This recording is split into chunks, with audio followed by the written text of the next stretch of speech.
Hoy vamos a hablar de las nuevas vigencias, negación de la personalidad. ¿Qué? ¿No se oye? ¿Y eso? Qué raro. Pues no sé. Parece que sí, ¿no? ¿Eh? El aparato parece que está bien. Voy a ver si... ¿Se oye o no? Bueno. Recuerden ustedes que habíamos hablado de cómo las nociones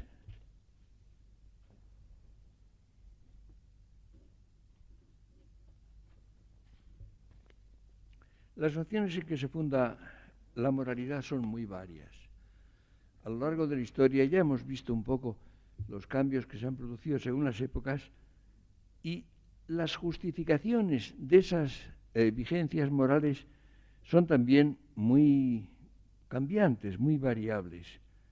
Ahora, constituyen siempre, hay un núcleo que no siempre es claro. Fíjense ustedes que la vida real a veces no coincide con la claridad intelectual. Hay muchas veces en que la vida se rige por unas normas, diríamos, internas que el hombre vive, de las cuales a veces no tiene conciencia clara, otras veces se da cuenta de ellas, pero no propiamente de su justificación. Y a veces no son coherentes. A veces no son coherentes, sobre todo no son coherentes desde el punto de vista lógico. Porque la vida es una realidad sistemática, pero con un sistema vital. Es un sistema que no es, sobre todo, no es un sistema lógico, si se entiende por lógica, la lógica abstracta.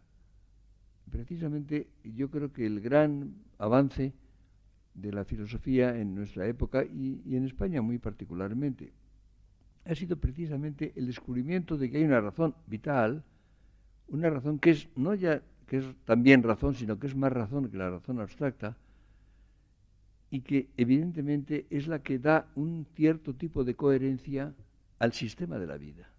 Esto me parece que lo deben ustedes tener presente porque es decisivo. Ocurre a veces que se vive de una manera espontánea una cierta manera de vivir, de entender la realidad, una norma moral en muchos casos, que a veces está elaborado como doctrina y otras veces no. Esto es lo que explica la variación muy profunda de las vigencias morales. Recuerden ustedes cómo he insistido mucho en que durante largos siglos, durante muchos siglos, por lo menos en Europa, ¿no? En otras partes, había habido una moral fundada en principios religiosos, que evidentemente no tenían un origen racional, lo cual no quiere decir que no fueran racionales o razonables, pero tenían el principio de justificación venía, diríamos, de la religión como tal. Hemos asistido al proceso por el cual se van debilitando estas vigencias. Recuerden ustedes cómo veíamos cómo ya en el Renacimiento, en individuos aislados, evidentemente, y sin que afecten a las sociedades, en el siglo XVII con pequeños grupos, en el siglo XVIII de una manera mucho más insistente y más extensa, aunque no afecta todavía al conjunto de las sociedades. Se va produciendo una debilitación de estas vigencias, que cuando tiene difusión muy amplia es después, es en el siglo XIX. En el siglo XIX sí hay una pérdida de vigencia de la moralidad fundada en principios religiosos que afecta a grandes porciones, a grandes segmentos de las sociedades europeas. Sin embargo, veíamos también en otra de las lecciones de este curso cómo se produce un fenómeno sumamente curioso, que es la conservación de las mismas normas, de los mismos contenidos, sin el fundamento religioso. Es decir, hay un proceso por el cual dejan de tener vigencia las justificaciones religiosas, se prescinde de ellas, a veces con hostilidad, otras veces sin ella, otras veces simplemente con falta de vigencia, falta de vigor de origen religioso, pero se conservan las normas incluso en ocasiones se exageran. ¿Recuerdan ustedes cómo les hablaba de la austeridad, el rigorismo moral de grupos, de grandes grupos, de minorías enteras que profesan no tener religión, no tener una actitud religiosa, pero consideran que pueden ser tan morales o más que los religiosos, incluso con una insistencia superior en el ascetismo, en la austeridad, incluso en la condenación de formas, yo que sé, por ejemplo, ha sido muy difundida, sobre todo en algunos países, la aversión a la bebida, a las bebidas alcohólicas, no al alcoholismo, sino a las bebidas alcohólicas que parecían perniciosas, o al juego, a las diversiones, a los espectáculos, lo cual no tenía esa fuerza precisamente entre los religiosos, pero la tenía entre personas que no tenían religión, que insistían en no tenerla, pero en tener, sin embargo, una moral intachable. Pero les decía a ustedes también, y eso lo hemos visto, cómo es un poco difícil de sostener esta actitud sin el fundamento. Y se ha ido produciendo una especie de relajamiento, de debilitación también de esa moral, diríamos, que se conservaba en sus esquemas, privada del principio, el antiguo principio vivificador religioso.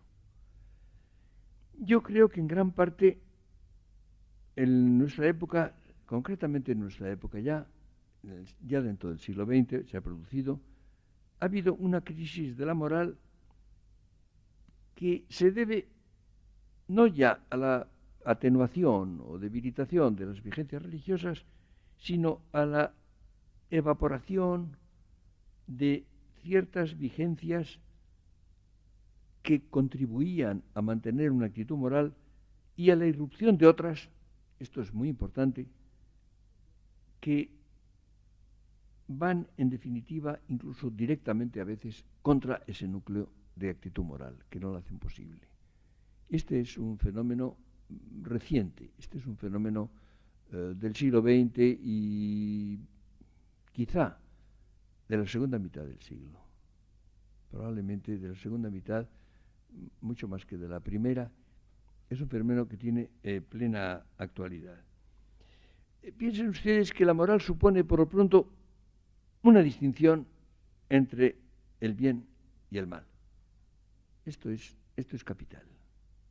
En definitiva, en toda actitud moral hay un juicio moral que considera que algo es bueno o algo es malo. No olviden ustedes que en este curso he insistido mucho en algo que me parece muy importante, y es que si consideramos propiamente la moral y por consiguiente la conducta humana, más que el bien y el mal, lo que actúa es lo mejor y lo peor.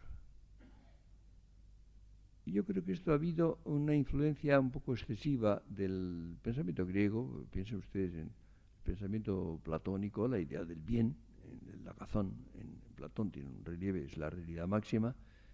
Por otra parte, la teología se ha ocupado preferentemente de Dios, y Dios es el bien absoluto, es lo absolutamente bueno, infinita y absolutamente bueno.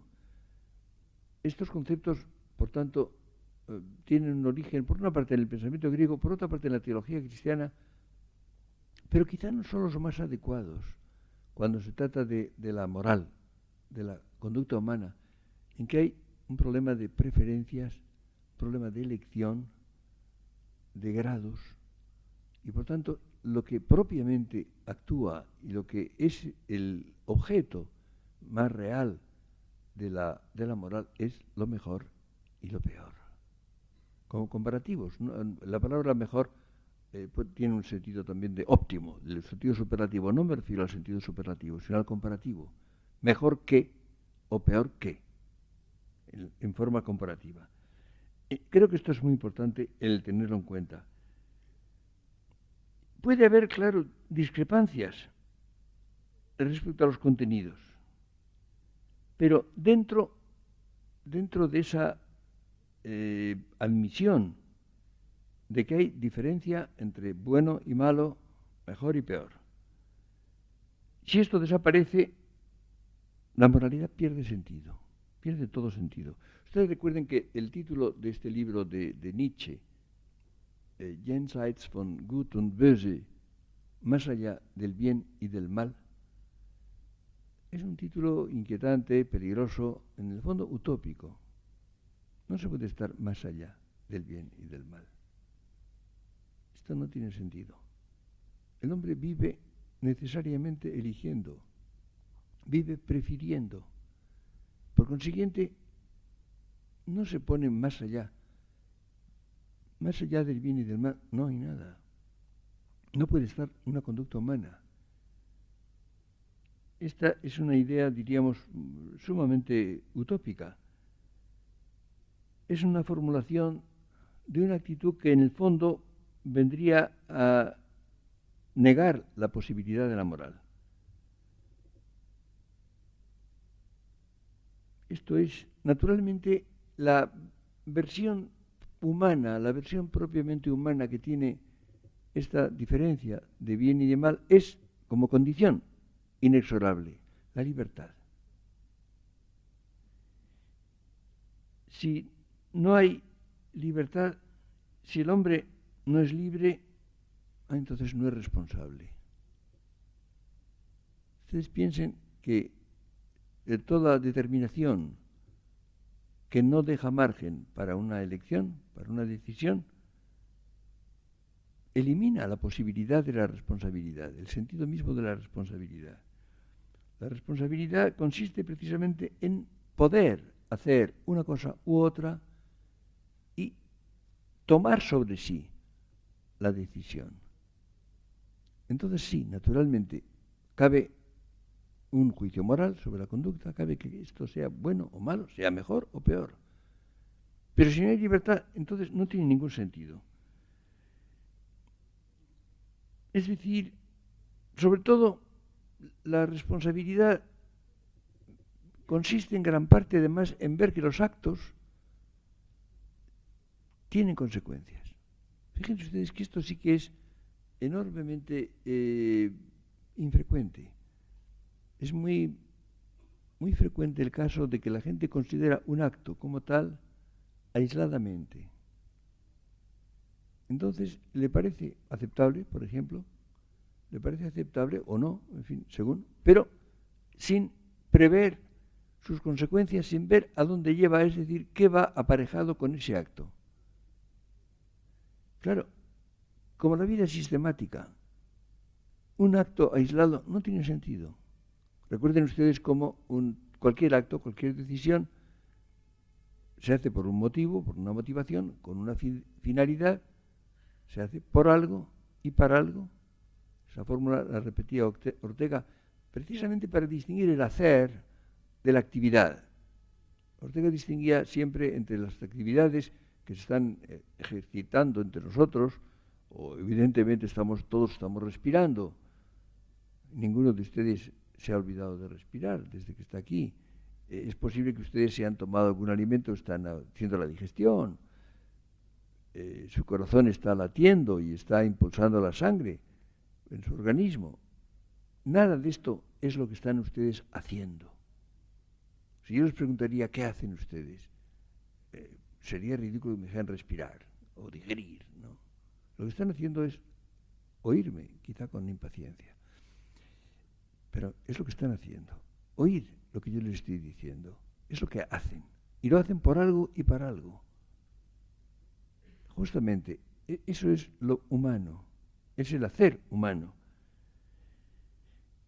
Y naturalmente, ese por qué y para qué no es simplemente el inmediato, anterior motivo, la inmediata finalidad, porque están engarzados con otros anteriores y posteriores, anticipados en la imaginación.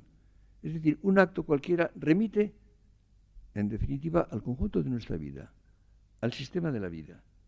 Y entonces, evidentemente, hay una coherencia en la cual, repito, no se piensa muchas veces. Mucha gente ejecuta un acto sin preocuparse o sin imaginar las consecuencias. Yo tengo la convicción de que la mayor parte de las atrocidades que se están cometiendo en el mundo, en todas las épocas, pero ahora con una frecuencia realmente extraña, ¿no? Muy inquietante, se deben muy principalmente a falta de imaginación. Yo creo, por ejemplo, que el terrorista es un hombre sin imaginación, que evidentemente prevé el desastre que va a causar, pero no lo llena de contenido. Le falta lo que llamaría Husserl impresión significativa, llenar de contenido real, imaginar de verdad las consecuencias que tiene su acto. Las consecuencias que pueden ser incluso muy largas, pueden ser incluso no inmediatas, sino bastante remotas. Esto es lo que explica, es decir, reducir la realidad, diríamos, a momentos, a instantes, a hechos aislados, sin conexiones. Yo trato, una de las cosas que me ocupan mucho mi pensamiento, es el intento de comprender. Yo llevo unos cuantos meses con una especial angustia que no es solo moral, por supuesto, sino también intelectual, pensando en estos países como Ruanda y Burundi, en los cuales las gentes de dos etnias, quién sabe qué son etnias, pero en fin, se están matando a millares y cientos de millares, por lo visto, en países pequeños, de población muy escasa. Ahí da la impresión, según los datos, no me fío mucho de ellos, pero aproximadamente serán así, de que se ha debido matar, pues yo qué sé, quizá una sexta parte o una décima parte de la población de estos países, lo cual evidentemente es algo absolutamente monstruoso. Hace poco se leía en el periódico que uno había declarado que él había matado a 900 personas. Dirán ustedes, para matar a 900 personas hace falta ser un monstruo. Sí, ciertamente, pero un monstruo sin imaginación. Fundamentalmente sin imaginación. Creo que esto es muy importante si ustedes quieren comprender lo que estamos tratando de comprender, qué es la moral y cómo afecta a las diferentes formas de la vida. Ahora bien, ustedes piensen, por ejemplo, que si se tiene una cierta conciencia de que hay actos que son malos, evidentemente, hay una experiencia que muestra que la fortuna acompaña muchas veces a la maldad, a la mala conducta. Y entonces esto remite a la idea de que haya una cierta sanción después de la muerte. La humanidad ha vivido durante mucho, mucho tiempo con la idea de que en definitiva hay una sanción después de la muerte, es decir, que lo que parece injusticia no es irremediable, en cierto momento tiene su corrección.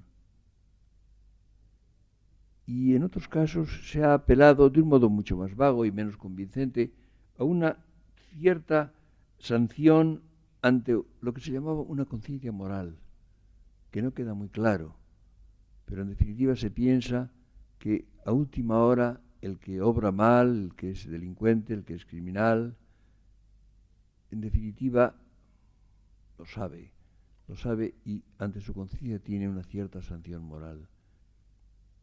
Recuerden ustedes aquellos versos, creo que son de Calderón, me parece que son de una obra del Siglo de Oro, que dice: la conciencia a los malvados castiga pronto, y también que hay muy pocos que no estén dentro de su pecho ahorcados. La fórmula es muy feliz realmente, ¿no? Pero ahí es la conciencia, es decir, están ahorcados ante su conciencia, ¿no? Es decir, tienen la evidencia de haber sido culpables, de haber obrado mal, y esto es un castigo también, es una forma de castigo. Ahora, todo esto que vengo diciendo, esta actitud de poder elegir, de poder decidir, de tener responsabilidad, de ejercer la libertad en suma, todo esto se resume en la noción de persona. Porque solamente se puede aplicar a las personas todo lo que vengo diciendo. El mundo físico no tiene estos atributos. Al mundo físico no le pertenece ni la bondad ni la maldad, porque no tiene libertad, no es responsable. Es evidente que si hay un terremoto o un volcán entra en erupción o hay una tremenda tempestad, no se nos ocurre pensar en maldad. Y si soplan vientos favorables y temperaturas benignas y crecen las cosechas, pues tampoco vemos en eso bondad. Evidentemente. Los animales tampoco. Los animales, una serpiente venenosa, una víbora o una cobra, no se nos ocurre decir que son malas. ¿Por qué? Porque no son responsables de tener unas glándulas que segregan veneno. El animal carnívoro, pues, tampoco es responsable de su régimen alimenticio y de sus instintos. El animal caza. No sé si ustedes recuerdan un poema de Rubén Darío que dice, es un poema un poco impío, con una intención un poco impía, que dice, y dijo la paloma, y habla, la paloma dice, habla de la belleza del mundo, de tal, y termina diciendo, sí, dijo entonces un gavilán infame, y con furor se la metió en el buche. Y termina diciendo que quizá cuando Dios creó las palomas no debió haber creado gavilanes. Esta es la conclusión del poema de Rubén Darío. Bueno, los ecologistas dirían que sí. Dirían precisamente que la existencia de gavilanes regula la producción de palomas. Porque si no hubiera gavilanes que se comieran a las palomas, habría tantas palomas que plantearían problemas gravísimos. De modo que, como ven ustedes, el planteamiento sería distinto desde el punto de lo que hacía del planteamiento de Rubén Darío, que tiene simplemente piedad por la paloma y ve naturalmente un gavilán infame, dice, ¿no? Bueno, se diría, bueno, el gavilán no es infame, el gavilán se alimenta de carne, de aves, de otras aves más débiles y tampoco no es infame, no, es carnívoro. Es decir, propiamente hablando, únicamente podemos atribuir bondad o maldad a los animales únicamente por su relación con nosotros. Evidentemente, nosotros más bien hablaríamos de animales dañinos. Cuando se habla, por ejemplo, ahora, hay mucha gente que ahora se angustia cuando va a desaparecer una especie. Hay especies en extinción. Yo estoy deseando que algunas especies se extingan. Por ejemplo, yo si leo un día que ha desaparecido la mosca tsetse, me pondré muy contento. La verdad sea dicha, con perdón de los ecologistas. Pero en fin, estoy deseando que no inoculen la enfermedad del sueño a mucha gente, que muere de eso, ¿no? Bueno. Pero en todo caso, no se ocurre hablar de maldad. Un animal puede ser dañino en el sentido en que nos perjudica a nosotros, pero no es malo, no es moralmente bueno ni moralmente malo. Únicamente hay un caso en que el animal, y esto es un caso muy interesante y muy inquietante, en que el animal en cierto modo se hominiza. Es decir, el hombre tiene cierta relación con algunos animales, por ejemplo el perro es el caso extremo, en que hay una especie de vida humana contagiada. El perro, en muchos sentidos, no es una persona, pero se comporta con actitudes y modos de vida que se parecen a los humanos, porque tienen una vida no humana propiamente, pero contagiada. Hay algo de lo humano contagiado. Quizá pasa en el caballo, yo no tengo experiencia de caballos, pero posiblemente también, o tal vez con los gatos, yo qué sé. Algunos animales hay esto. Y entonces, precisamente, al producirse esa especie de hominización, parcial, naturalmente, cabe en algún sentido predicar los calificativos de bueno o malo a un animal.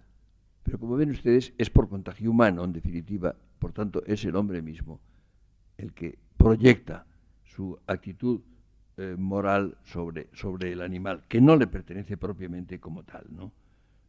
Tiene una un organismo con un tipo de realidades, con unos instintos, un régimen alimenticio. Evidentemente, es que es mejor la oveja que es herbívora que un animal carnívoro, pues no, moralmente no. Es una extravasación, una extrapolación de una actitud humana. Nosotros podemos ver con más simpatía al herbívoro, entre otras razones porque no tememos de él que nos coma. En cambio, al carnívoro le tenemos tal vez miedo y nos parece peligroso sí es, pero no es inmoral, no es que sea inmoral. Ahora bien, desde el siglo XVIII se va deslizando una interpretación no personal del hombre. Y esto es lo que yo creo que es realmente importante y peligroso. Hay un naturalismo, fíjense ustedes que se empezó a hablar enormemente de la naturaleza humana. De esto se habla, mucho hablan los ingleses, de human nature. Es una expresión que se emplea mucho en el pensamiento inglés, ya en el siglo XVII, y mucho más todavía en el XVIII. Después se habla en francés de la nature humaine, ya se generaliza el concepto de la naturaleza humana. ¿Es que hay naturaleza humana? ¿Es que el hombre tiene naturaleza? Claro, si la tiene en algún sentido, es un sentido completamente distinto de la naturaleza de las cosas, incluso de los animales. Pero hay una especie de englobamiento. Hay un caso muy curioso, yo esto lo estudié con bastante detalle en mi introducción a la filosofía, que es un libro muy antiguo. Ustedes saben que uno de los hombres que hicieron avanzar más la idea de la historia fue Voltaire. Voltaire escribió un libro, el más importante de sus libros, el ensayo sobre las costumbres y el espíritu de las naciones, que es, en definitiva, un gran avance en la concepción de la historia, no solamente la historia como relato de hechos, de sucesos importantes o extraños, memorables, es la idea primera de la historia, sino como conocimiento de las costumbres y el espíritu de las naciones, es decir, las formas que va adoptando la vida. Esto es una idea evidentemente muy valiosa y muy acertada. Pero si ustedes leen con atención los textos de Voltaire, y esto es lo que hice yo en este libro, ven ustedes como a última hora apela a la naturaleza. Y entonces encuentra que los caracteres que tiene el hombre son, dice, como los caracteres de las plantas o la piel de los osos. Es uno de los ejemplos que pone. Ah, bueno, entonces, ¿qué pasa con la historia? Si después de buscarla, de descubrirla, de topar con ella, se le va de entre las manos.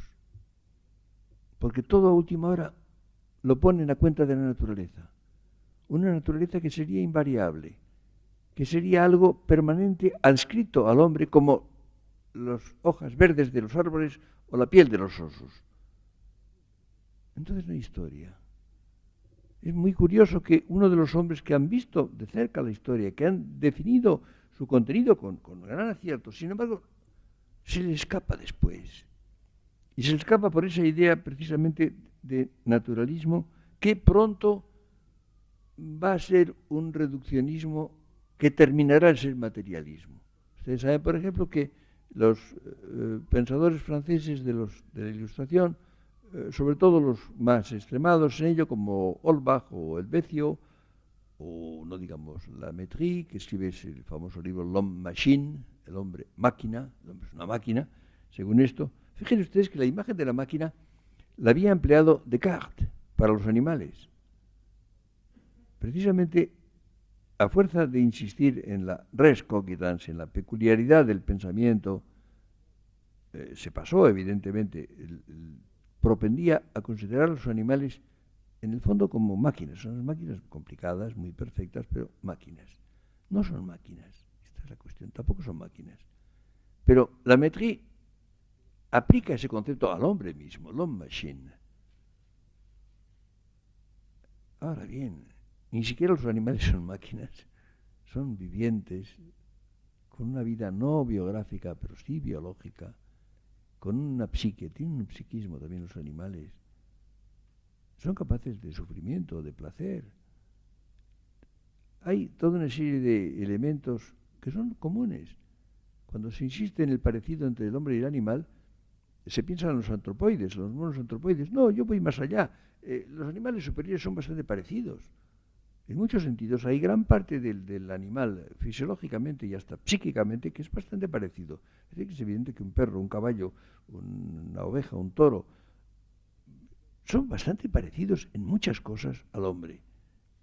Y fíjense ustedes que ahora se están haciendo trasplantes de órganos animales al hombre, lo cual implica una semejanza anatómica y fisiológica muy real y muy efectiva. Yo he definido a veces al hombre como el animal que tiene una vida humana. Ahí está la cuestión. La diferencia no es el organismo, ni siquiera el psiquismo. Es la vida. Es la vida humana la que es radicalmente diferente de la vida animal. Pero desde fines del siglo XVII, mucho más en el siglo XVIII, se hace lo contrario. Es decir, se va poco a poco reduciendo lo peculiar humano, lo propiamente personal, a lo que no es personal. Por ejemplo, piensen ustedes cómo el psiquismo, incluso la idea del yo, se interpreta como un haz de sensaciones, en que se desvanece esa realidad que llamamos yo. Es un haz de sensaciones. Es evidente que, por ejemplo, incluso se niega que tenga sentido hablar de yo. Ya me parece muy peligroso lo que hizo el idealismo alemán, que fue ponerle un artículo. El yo. Porque le quitó su función propia, la función pronominal. Yo, sin artículo. Yo o tú. Este es el yo ejecutivo. Es el yo viviente. El yo personal. El yo, ese artículo ya implica un principio de cosificación. Del mismo modo, porque hay muchos aspectos. Por ejemplo, todo este pensamiento interpreta que lo bueno es el placer, lo malo es el dolor. No, no es eso. Ni siquiera la felicidad se identifica con el placer. Se puede ser feliz entre muchos dolores. Y a la inversa. Se puede ser infeliz a pesar de muchos placeres.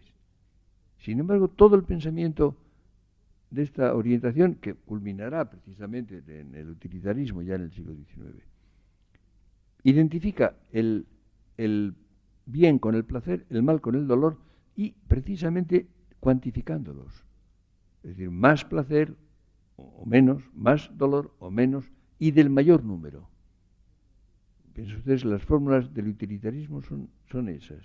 Son esa felicidad del mayor número entendida como placer. Esto es lo fundamental. Como placer o ausencia de dolor. Esto evidentemente elimina, es un proceso de reducción. Y esto se sigue llamando inercialmente bien o mal, pero en el fondo se vacía de contenido. Es decir, se va reduciendo la persona a lo que no es persona, a sus funcionamientos psíquicos o físicos, fisiológicos. Se va diluyendo, va desapareciendo propiamente la libertad. El hombre se ve como un organismo. Luego se identifica el organismo con lo inorgánico. Hay una propensión a considerar como reductible lo orgánico a lo inorgánico. Es un proceso muy largo que se va imponiendo lentamente y desemboca, claro, como era inevitable, desemboca en una atenuación o eliminación total de la libertad. Entonces, no se ve al hombre como libre. Fíjense ustedes que ha habido muchas formas de determinismo. Ha habido un determinismo de origen teológico, eso que se llamaba la predestinación. Es decir, se ha planteado el problema, esto es una historia muy complicada, la idea de que si Dios sabe desde toda la eternidad lo que vamos a hacer y lo que va a ser nuestro destino, entonces estamos predeterminados a ello. Esto prendió sobre todo en el protestantismo. Ustedes saben que, por ejemplo, se oponía a la libertad Lutero, de servo arbitrio. Erasmo escribió contra él sobre el libre albedrío del libre arbitrio. Esto llegó todavía más que en el luteranismo, en el calvinismo. En el calvinismo pareció que había un decreto eterno y por tanto previo a la vida de cada uno de Dios respecto a su condenación o su salvación. En el catolicismo hubo evidentemente una cierta tentación de subrayar especialmente la potencia de Dios y su presciencia, que no se llegó nunca a admitir un determinismo, pero por ejemplo en la escuela dominicana, por ejemplo Báñez en España era la figura más representativa, subrayaba muy enérgicamente la potencia, la omnipotencia divina y la presciencia divina, hasta el punto de que defendía y justificaba la libertad humana, pero secundariamente, subrayando más la omnipotencia y la presciencia divina. En cambio, entre los jesuitas, Suárez, por ejemplo, luego sobre todo Luis de Molina, subrayaban especialmente la libertad humana.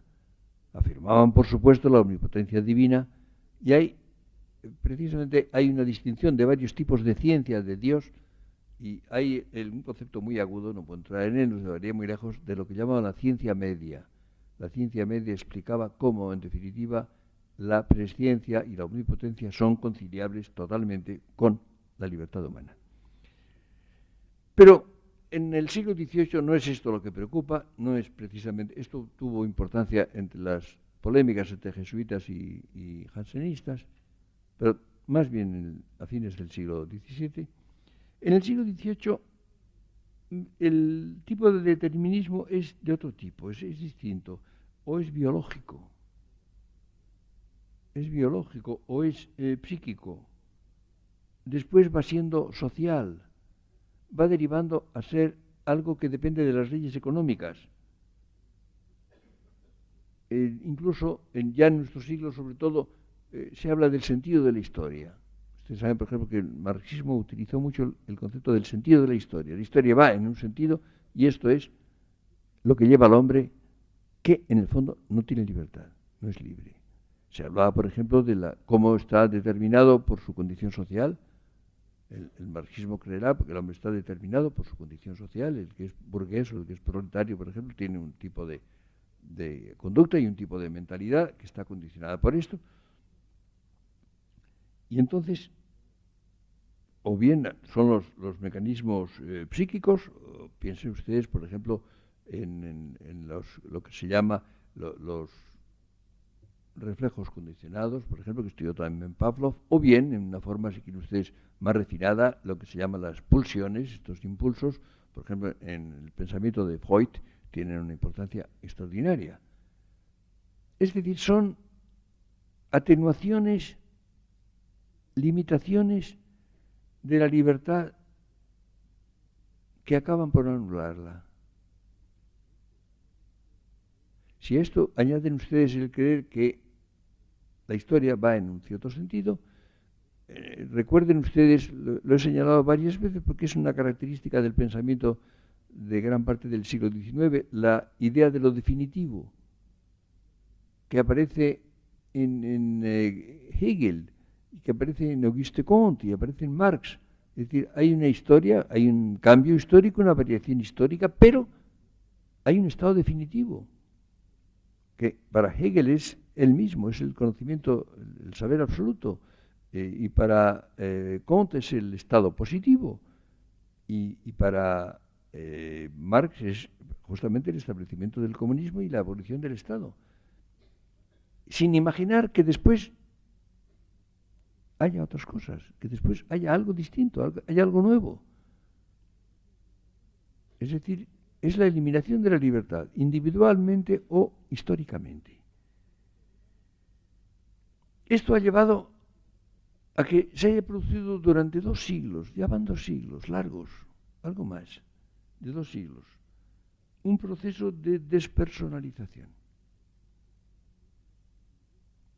Ha habido una serie de ideas, es interesante el ver cómo las ideas han ido teniendo ya desde el siglo XVIII un papel en la vida muy grande, mayor incluso que en épocas anteriores. El hombre ha vivido siempre instalado primariamente en un sistema de creencias, también ahora, por supuesto. Las creencias son mucho más importantes que las ideas y son el torso de nuestra vida, pero las ideas han ido aumentando de frecuencia, de intensidad, de difusión, muy especialmente desde el siglo XVIII.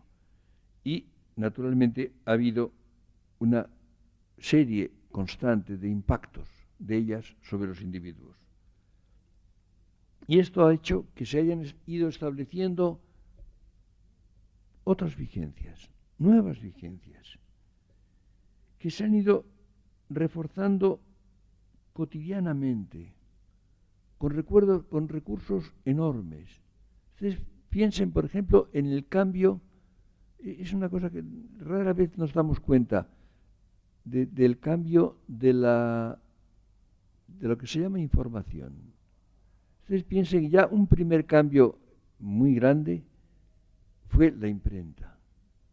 Ustedes fíjense que hasta fines del siglo XV los libros eran manuscritos. Nos cuesta trabajo imaginar lo que era lo que se llamaba editar un libro. ¿Qué quiere decir editar un libro? Para nosotros la cosa está clara, es imprimirlo, ¿no? Imprimirlo en miles de ejemplares. Pero hasta Gutenberg, y naturalmente muy lentamente y muy poco, los libros se escribían, se manuscribían, y había ediciones, pero las ediciones consistían en que un taller de copistas copiaba un libro, copiaba un manuscrito y hacía unos cuantos ejemplares, que eran muy pocos, siempre muy pocos. Ustedes saben cuando se habla de los códices que se encuentran de un autor famoso o importante, son siempre muy pocos. Y naturalmente eran muy caros. Es decir, solamente personas de gran fortuna o instituciones podían tener libros.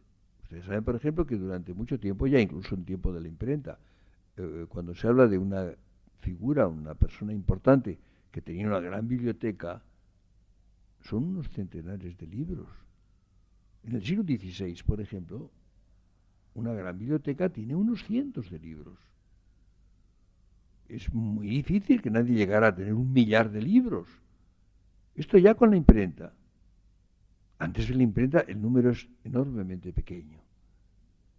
Y por consiguiente, muy pocas personas tenían nunca un libro en sus manos. Habían tenido un libro, habían leído un libro. La comunicación se hacía de otras maneras. Piensen ustedes en la predicación, en la palabra hablada, en literatura, por ejemplo, que diré yo, los juglares, o los sermones en las iglesias, o la Biblia Pauperum, la Biblia se aprendía la religión en los retablos o en las molduras de las iglesias.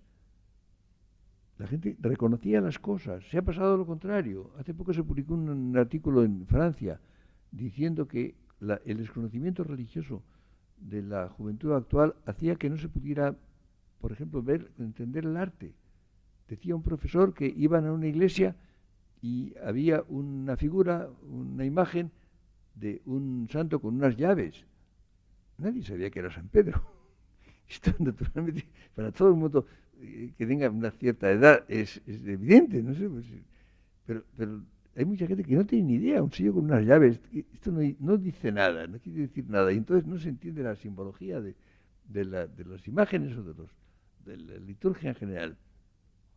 Pero después, incluso ya después de la imprenta, los libros tienen una circulación muy limitada.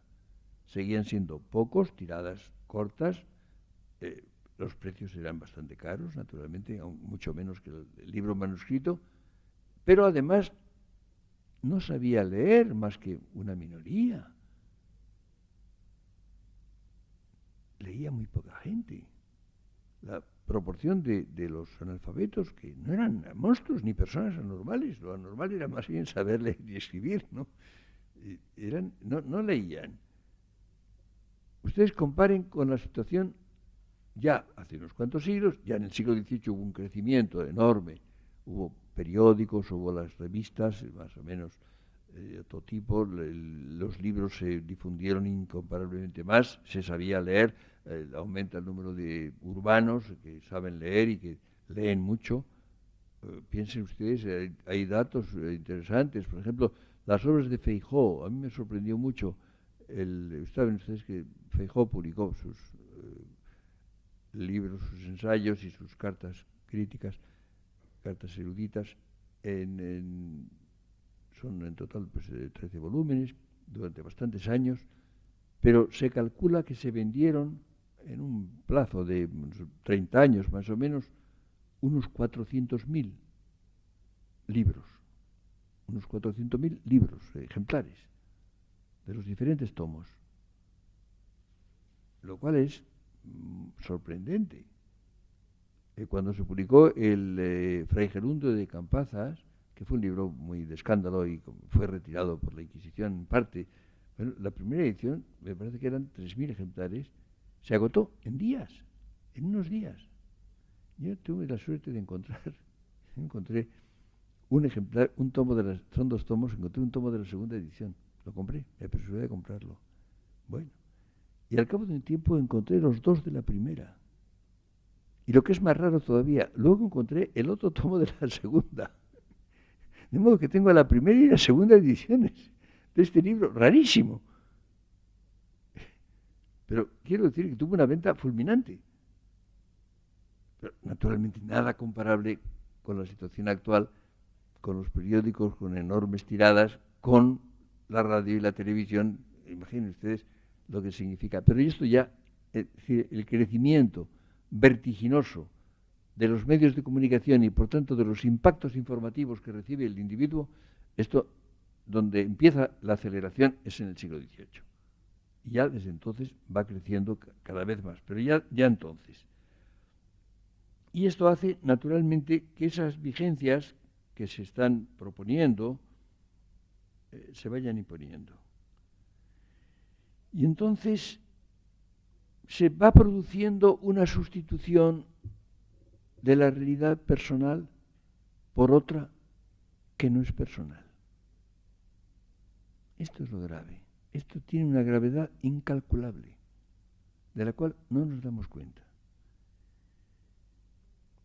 Es decir, se niega la realidad y se niega hasta el sentido que tenga esto. Es decir, se llega a no saber qué es ser persona. Es curioso la escasez de pensamiento adecuado sobre esto. Estamos en una época en que, en definitiva, no se sabe bien, casi nadie tiene una idea aceptable de qué es ser persona. ¿Qué quiere decir ser persona? Parece raro, sin embargo. Uno se pregunta, bueno, pero eso que pasa, ¿es posible? Pasan cosas que no son posibles, y esto es de las cosas más inquietantes. Pasan muchas cosas que no pueden pasar. A última hora no es posible. Porque el hombre, piense lo que piense, se siente como alguien. Esta es la cuestión. El hombre que piense menos en lo que es persona, incluso que tenga unas ideas que lo reducen a lo orgánico o a lo inorgánico, a lo animal, a lo puramente fisiológico, a los encadenamientos psíquicos, a los usos sociales, al sentido de la historia, a lo que ustedes quieran. A última hora se siente a alguien. Quizá no lo puede explicar. Y quizá no se atreve a invocar esa condición de persona, porque entonces va a parecer anticuado o quizá reaccionario. Es posible. A lo mejor no se atreve a invocar esa condición de persona. O puede pensarse que es que no conoce la ciencia. La ciencia que por supuesto no conoce nadie. Ustedes se imaginen la ciencia. Se habla de la ciencia y de la racionalidad de la ciencia. Pero ¿quién sabe la ciencia actual? ¿Quién la conoce? No la conoce nadie. Los científicos conocen una pequeña parcela de una de las ciencias. Muy pequeña parcela. Nadie tiene idea, absolutamente nadie tiene idea, ni siquiera comprende las formas de la ciencia actual. Son muy difíciles de comprender. Se creen ellas por fe. Se creen ellas como una creencia irracional. No es conocimiento racional, que no tiene casi nadie. Que no tiene, en rigor no tiene nadie, porque repito, algunos tienen un conocimiento de una parcela, una pequeña parcela de la ciencia. La mayor parte no tiene ni la menor idea. Yo me pregunto muchas veces cuánta gente tiene alguna idea de qué es un televisor. Es decir, la gente le da los botones y aparecen imágenes y voces y lo que sea, ¿no? Pero cuánta gente tiene una idea medianamente aceptable de cómo funciona aquello. Muy poca. No digamos las demás cosas. ¿Y quién tiene idea de cómo actúan las medicinas, por ejemplo, los antibióticos o yo qué sé? La mayor parte de la gente sigue sin ver muy claro por qué los aviones, que son más pesados que el aire, vuelan. Esto ha costado mucho trabajo tragárselo. Y ahora la gente, claro, como todo el mundo va en avión y en general no se caen, pues sí, cree firmemente que no se caen. Y además la gente se sube al avión como al autobús. Pero muy poca gente tiene una idea clara de por qué no se cae el avión. Cuando parece que sí que se debía caer. O sea, a mí me conmueve siempre cuando estoy en un avión que me entusiasma y me admira siempre. He volado mucho, pero siempre me admira. Y veo que en cuestión de segundos, ese enorme mamotreto, inmenso, que pesa una cantidad tremenda de toneladas, cargado del combustible que lleva para cruzar el océano, y los equipajes, y las maletas, las innumerables maletas que se pierden pero casi siempre llegan.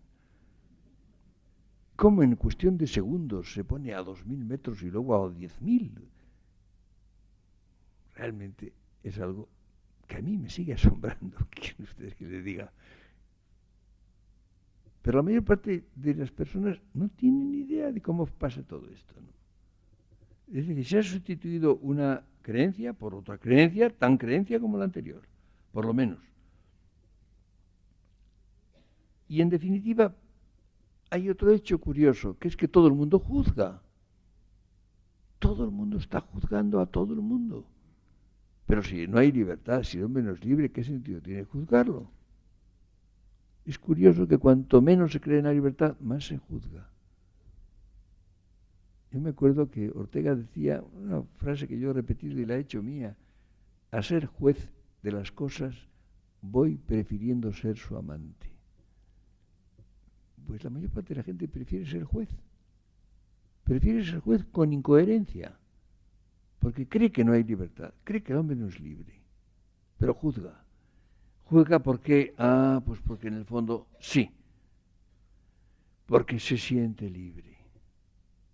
Se siente libre y cree, vive a los demás como también libres y les pide cuentas. Cree que no hay libertad, pero él se siente libre y les pide cuentas a los demás de lo que hacen. Yo creo que en el fondo hay una especie como algo que se produce ya dentro del 19, pero está prefigurado, que es una especie de adoración de los hechos. La palabra hechos, hay una cuestión interesante que es la frecuencia de las palabras. Hay palabras que no aparecen, que no se usan apenas, muy poco, que no encuentran ustedes, por ejemplo, en libros de cierta fecha o más antiguos, y en cierto momento aparecen todo el tiempo, ¿no? Pues bien, la palabra hechos, yo recuerdo ahí un libro que lo vi por las librerías de viejo cuando yo era muchacho, pero no lo compré y no lo tengo. que el libro, un libro francés que se llamaba Un million de faits, 1.000.000 de hechos. Me gustaría verlo, me gustaría tenerlo. 1.000.000 de hechos. El libro es una colección de hechos, 1.000.000. Es evidentemente, por ejemplo, el positivismo. Hay una especie de glorificación de los hechos. Pero en el fondo es la glorificación de lo que es. En definitiva, el supuesto de toda esta actitud sería este. Lo que es, es. Y nada más. Sin más. Ni bueno ni malo. Es. Claro, la moral supone otra cosa. La moral supone lo que no es, pero puede ser. Esto ha tenido una derivación. Hay una fórmula dentro del idealismo alemán que no me satisface y que no es lo que yo quiero decir realmente. Porque los filósofos alemanes idealistas, ya desde Kant y los postkantianos, distinguen entre sein y sollen, es decir, ser y deber ser. Sí, está bien, pero yo creo que no es eso, no es lo importante.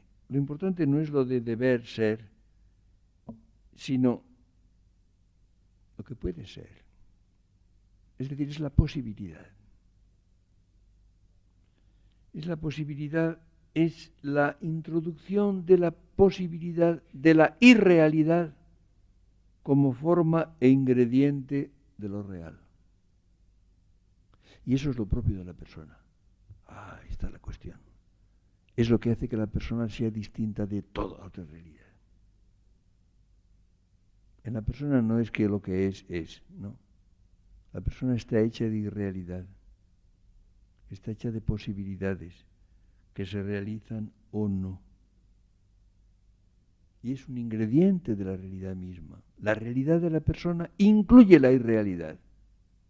Incluye la posibilidad como tal. Vive en el futuro, por eso digo que es futuriza. Pero ese futuro no es seguro, no es lo que será, es lo que puede ser, lo que podría ser. Y tal vez no sea, tal vez ni siquiera llegue a ser. Esto es lo que creo yo que está desapareciendo del horizonte del hombre de nuestra época. Es la eliminación, en definitiva, de la posibilidad, de la irrealidad, como ingrediente y, por consiguiente, horizonte de la vida humana. Seguiremos la semana próxima.